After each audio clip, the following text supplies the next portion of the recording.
ఇప్పుడు వచ్చే మూవీలు ఎలా అంటే మ్, దెయ్యం, తెల్ల బట్టలు వేసుకొని పొల్లరికి ఎలా ఓటీటీలో మూవీ చూశాను. సర్వమాయ మలయాళం మూవీస్.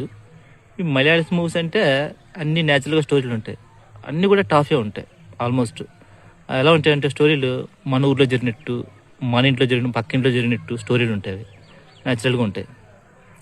దీంట్లోని సర్వమాయ అనే స్టోరీ టాఫ్ అనమాట. మూవీ స్టోరీకి వస్తే ఒక అందమైన దెయ్యం, ఒక మనిషి, దెయ్యానికి మనిషికి లవ్ స్టోరీ అనమాట. దీంట్లో ఫ్యామిలీ డ్రామా, సెంటిమెంటు, అబ్బబ్బా ఒకటి కాదు చాలా. సినిమా చూసినని చెప్పు ఏదో ఒక మైకంలోకి వెళ్ళిపోతాం మనం, అంత బాగుంది మూవీ. మూవీ గురించి చెప్పేదంటే చూస్తే చాలా బాగుంటుంది. ఓటీటీలో దుమ్ము రెగ్గొట్టేస్తుంది. నేనైతే ఫిదా అయిపోయాను మూవీకి. వీళ్ళు గుర్తు ఎవరైనా చూడండి, చాలా బాగుంది సినిమా. ఇప్పుడు వచ్చే దెయ్యాలది కాదు, దెయ్యం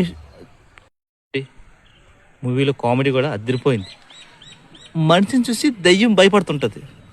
అంటే చిన్న చిన్నవి చూస్తా చెప్పడం కదా, చూస్తా మాత్రం చాలా బాగుంది మూవీ. వీళ్ళు గుర్తే చూడండి.